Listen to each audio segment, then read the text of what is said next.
L'inspection générale des finances, qui contrôle actuellement les travaux de la réhabilitation, notamment du marché central de Kinshasa, de la route Elengesa et de l'avenue Kikwit, a invité dans ses installations les autorités de la ville-province de Kinshasa ainsi que toutes les entreprises impliquées dans l'exécution des dits travaux afin d'obtenir des explications sur la lenteur constatée dans ces contrats, des précisions dans ce journal.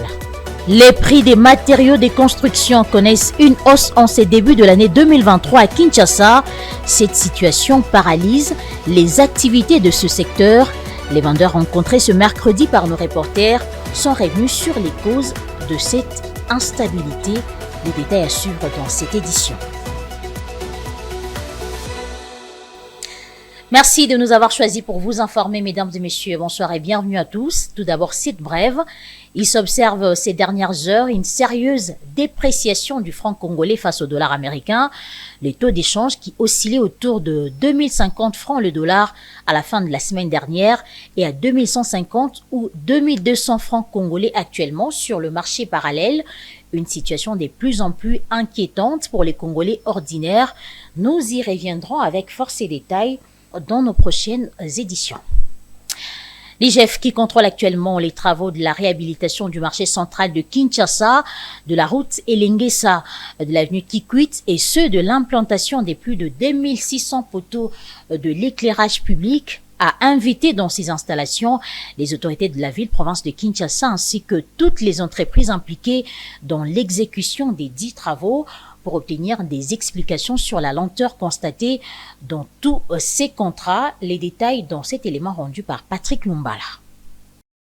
S'agissant du marché central de Kinshasa, 35% du montant prévu ont été débloqués, mais les travaux sont encore au niveau de la fondation, représentant ainsi 5% seulement de l'exécution physique.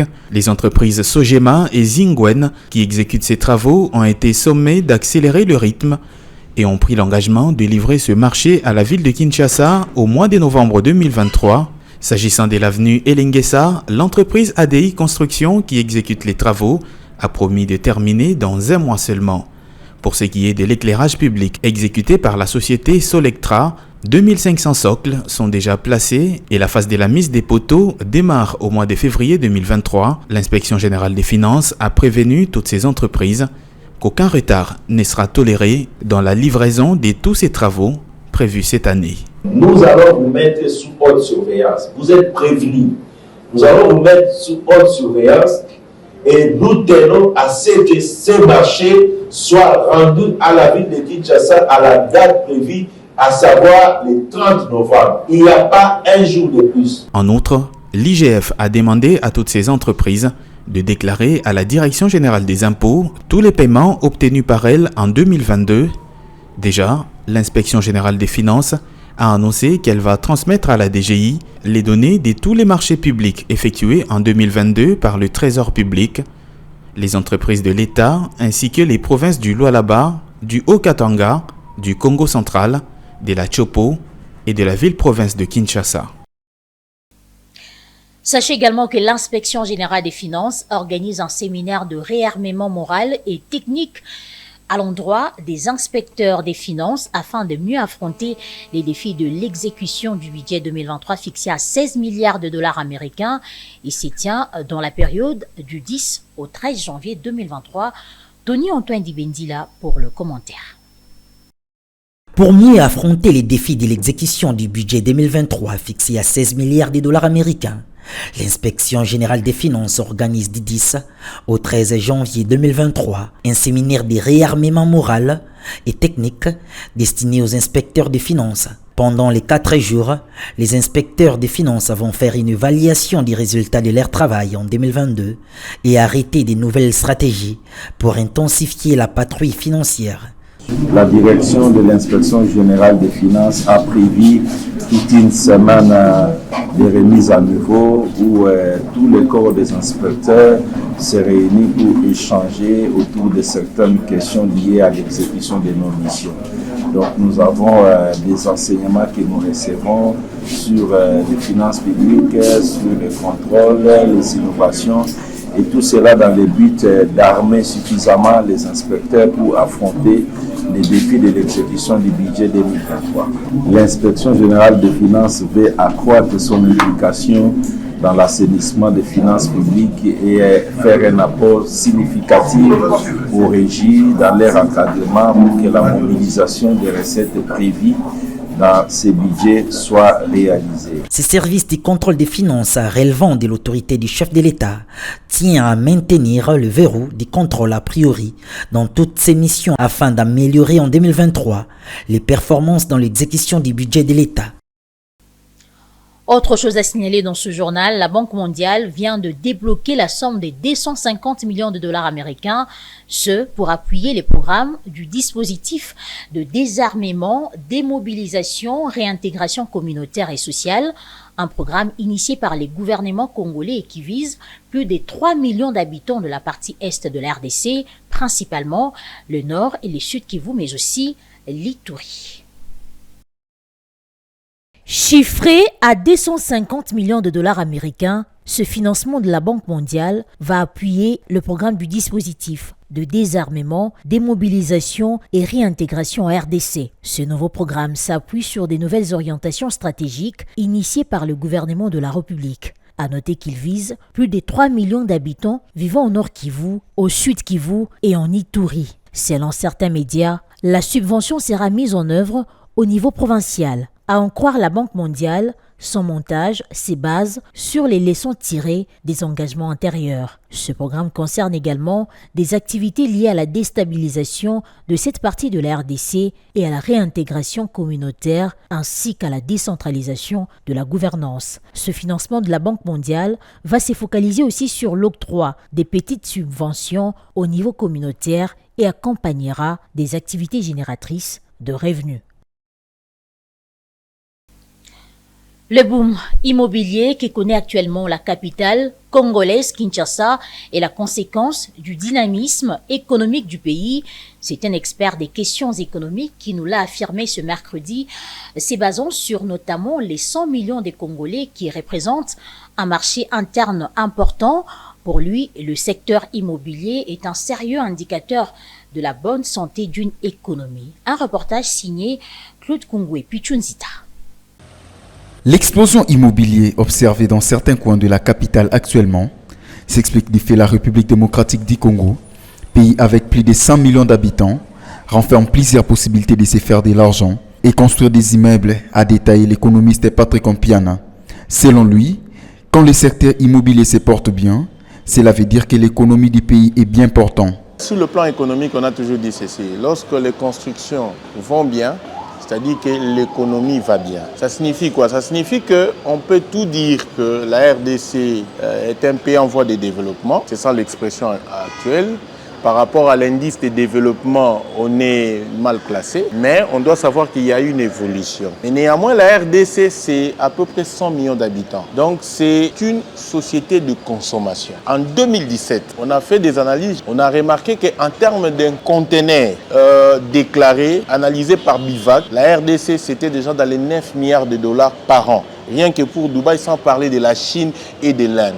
Parce que nous importons dans ces pays-là. Ça signifie quoi? Ça signifie qu'il y a un pouvoir d'achat qui est là. Mais ce pouvoir d'achat est latent. Il faudra que nous puissions réactiver. Bon, maintenant, lorsque nous avions fait des sauts budgétaires de 4 milliards à 7 milliards, 7 milliards à 10 milliards, 10 milliards à 16 milliards, ça signifie tout simplement qu'il y a de l'argent qui circule. Et celui qui sait bien se positionner dans un coin, qu'il soit chômeur ou quoi, et qu'il a de la matière grise pour livrer à différentes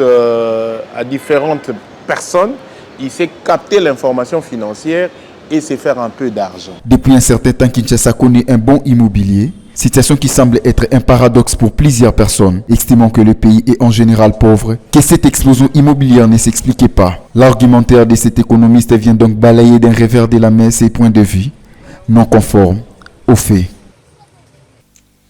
Je l'ai dit au sommaire de ce journal, les prix des matériaux de construction connaissent une hausse en ce début de l'année 2023 à Kinshasa, ce qui paralyse les activités du secteur. Les vendeurs rencontrés ce mercredi 11 janvier par nos reporters sont revenus sur les causes de cette instabilité des prix de ces articles sur le marché. Fulgence Mila et Diomanana pour le reportage. Il s'est constaté une hausse des prix des matériaux de construction en ce début de l'année 2023, ce qui entraîne le peu d'engouement qui s'observe. Le prix des articles tels que les barres de fer, les ciments ou encore les tôles ont atteint des proportions élevées. Ici, le long de l'avenue des Huileries, les vendeurs de ces matériaux pointent du doigt, entre autres, la dépréciation du franc congolais face au dollar américain. Par rapport au taux du dollar d'abord, et le dollar, taux du colo 2230. Donc, et le franc congolais. Les prix sont à la hausse suite au taux d'échange des dollars. Nous achetons en dollars et vendons parfois en francs congolais. Que les gouvernements nous disent si notre monnaie est les francs congolais ou les dollars américains.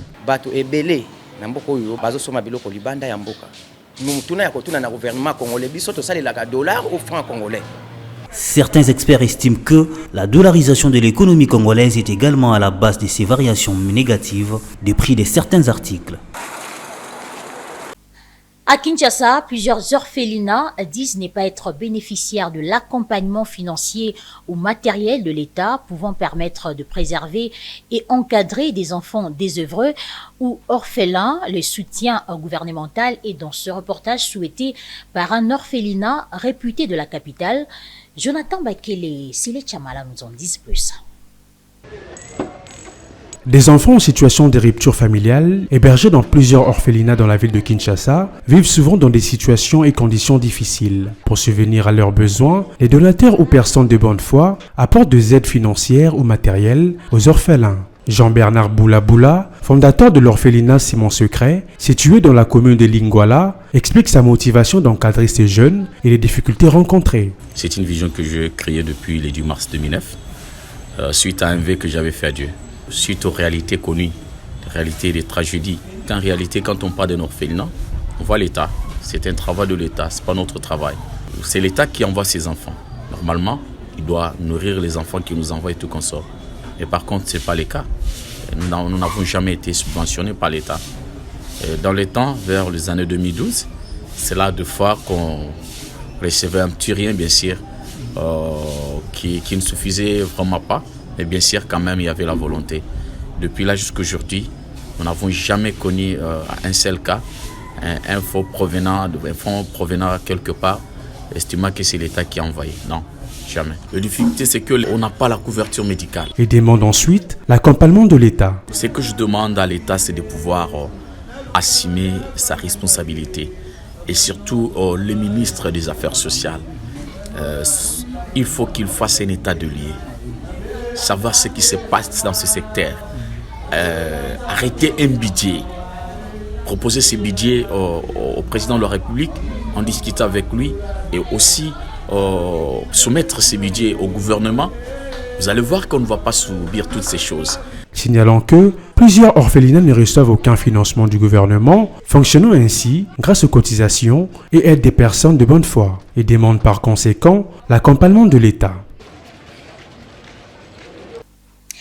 Dans un autre registre, le gouvernement de la République démocratique du Congo a payé au titre de la dette publique, tant intérieure qu'extérieure, un montant de plus de 730,3 milliards de francs congolais, soit un peu plus de 362 millions de dollars américains à fin décembre 2022. La ligne budgétaire prévue pour le paiement de la dette financière n'a connu aucun début d'exécution selon le rapport sur les états des suivis budgétaires. Regardez. Jusqu'au 23 décembre 2022, le gouvernement de la République démocratique du Congo a payé plus de 730,3 milliards de francs congolais pour la dette publique tant intérieure qu'extérieure, d'après les données statistiques publiées par la Banque centrale du Congo. Les bénéficiaires de ces crédits budgétaires sont notamment le Club de Paris qui a été payé à hauteur de 32 milliards de francs congolais, contre des prévisions linéaires de 33,8 milliards de francs congolais. Le club de Kinshasa a quant à lui été crédité à hauteur de 140 milliards de francs congolais, contre des prévisions budgétaires arrêtées à 275 milliards de francs congolais. Quant à la dette multilatérale, le Trésor public de la RDC a déboursé 49,5 milliards de francs congolais, contre des prévisions budgétaires arrêtées à 235,4 milliards de francs congolais. La dette sociale a été payée à hauteur de 48 milliards de francs congolais au cours de cette période, contre les prévisions linéaires fixées à 62,5 milliards de francs congolais. Le gouvernement congolais a aussi payé 171,2 milliards de francs congolais contre les prévisions budgétaires de l'ordre des 86,6 milliards de francs congolais en faveur de la dette publique commerciale. Sur les 110 milliards de francs congolais prévus pour le paiement de la dette financière, le rapport sur les états des suivis budgétaires du ministère du Budget note que cette ligne n'a connu aucun début d'exécution au cours de la période prise en compte par ce rapport. Pour l'ensemble de l'exercice 2022, le plan d'engagement budgétaire révèle que les crédits budgétaires votés pour le paiement de la dette publique sont de l'ordre de 955,8 milliards de francs congolais, soit 477,9 millions de dollars américains pour l'ensemble de l'année 2022. Et pour terminer, mesdames et messieurs, sachez également que des tracasseries policières visant à soutirer de l'argent aux conducteurs ou des pertes de temps occasionnées par les embouteillages sont à la base de plusieurs phénomènes dans le secteur du transport en commun, dont celui qui consiste à placer plus de personnes que les places prévues au siège avant de taxibus. Dans ce reportage de Philo Chiloba et Ruben Manata, les conducteurs assurent que ces manigances permettent de totaliser la somme à verser aux patrons de véhicules. Depuis un certain temps à Kinshasa, capitale de la RDC, il se constate dans le secteur des transports en commun un phénomène consistant à placer plus de personnes que les places prévues au siège avant. Technique prisée surtout par le conducteur de bus de marque 207. Cependant, beaucoup de facteurs entrent en ligne de compte concernant cette manigance mieux connue des conducteurs. Ces phénomènes de 3 personnes au siège avant nous dépassent nous-mêmes le chauffeur. Nous ne savons pas comment cela a commencé. Il est devenu une habitude qu'on a du mal à abandonner. Ainsi, nous demandons l'implication de l'État.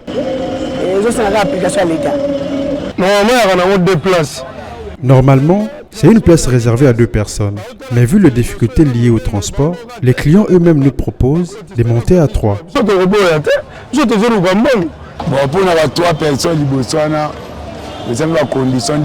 Ces phénomènes est lié à tant de choses, entre autres l'augmentation du prix des carburants et tant d'autres.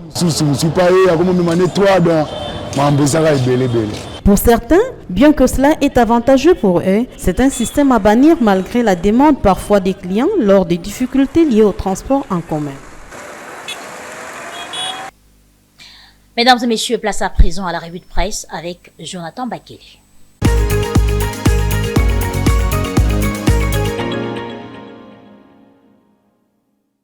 Bienvenue dans cette revue de presse économique. Débutons avec l'agence congolaise de presse qui titre à sa une « La route nationale numéro 1 sous la menace d'une nouvelle coupure à 83 km de Kinshasa ». En effet, pour ce média, le tas de la route nationale numéro 1 dans son tronçon Kinshasa-Mwanda, en passant par Matadi et Boma, dans la province du Congo central, est à nouveau sous une menace de coupure au niveau du village Boko, situé à 83 km de Kinshasa, suite à l'apparition d'une nouvelle érosion, a-t-il appris de l'agence congolaise des grands travaux, ACGT. La CP renchérit que l'érosion est apparue après qu'un collecteur construit au PK 83 en 2019 est cédé. Elle poursuit qu'une équipe de la direction des études et développement de la CGT a effectué une descente sur place pour en faire une évaluation, mais, précise-t-elle, les risques de coupure sont très élevés et que le prochain pluie dans la ville pourrait aggraver la situation de cette route, a souligné la source qu'a fait l'état de disposition déjà prise. Poursuivons cette revue de presse avec Forum des As qui titre à sa une « Le procureur général près la Cour de compte s'est saisi du dossier ».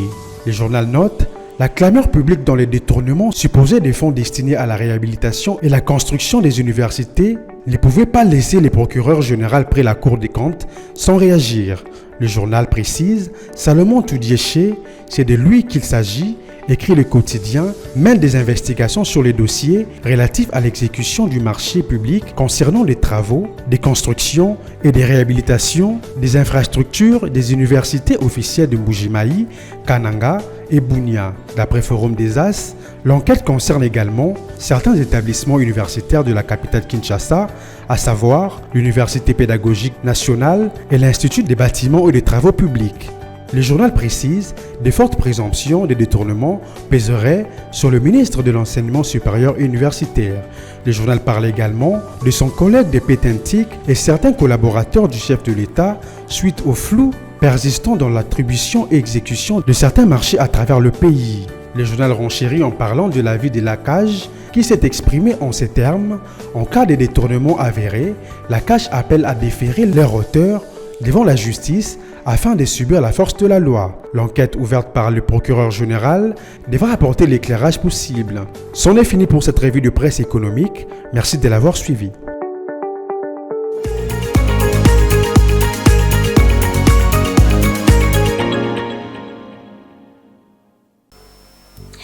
Si vous nous avez pris en cours de diffusion, je vous rappelle les titres.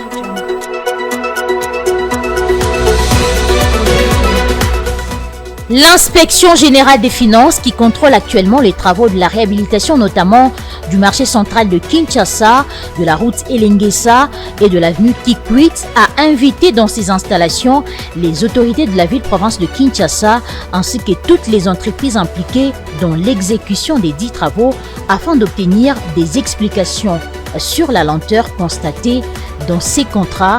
Vous avez suivi les détails dans ce journal. Les prix de matériaux de construction connaissent une hausse en ces débuts de l'année 2023 à Kinshasa, une situation qui paralyse les activités de ces secteurs. Les vendeurs rencontrés ce mercredi par nos reporters sont revenus sur les causes de cette instabilité, une information que vous avez également suivie dans cette session d'information. Et voilà, vous avez compris que c'est la fin de cette session d'information, mesdames et messieurs. Merci à vous de l'avoir suivi.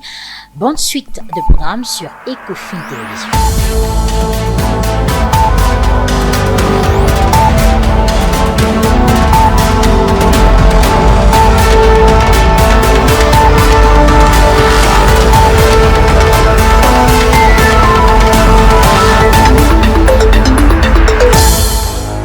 Dans une sphère médiatique, essentiellement tournée vers des contenus généralistes, où l'originalité n'a plus sa place au chapitre, où le secteur de l'économie et finance, pourtant poumon d'un État, sombre dans les oubliettes, voici enfin Ecofin Télévision. Économie et finance télévision, votre chaîne thématique essentiellement économique, vous offre un contenu original. Nous traitons des questions monétaires, commerciales, énergétiques, minières, pétrolière et environnementale. Notre créneau, vous proposer des informations, des analyses, des perspectives et prévisions économiques.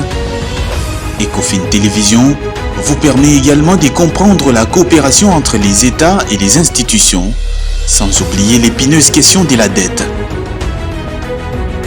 Ecofin Télévision, tout savoir sur les investissements, les échanges commerciaux, la balance commerciale et la balance des paiements, le taux d'échange, l'état des lieux de la lutte contre les détournements des finances publiques, la coopération bilatérale ou multilatérale.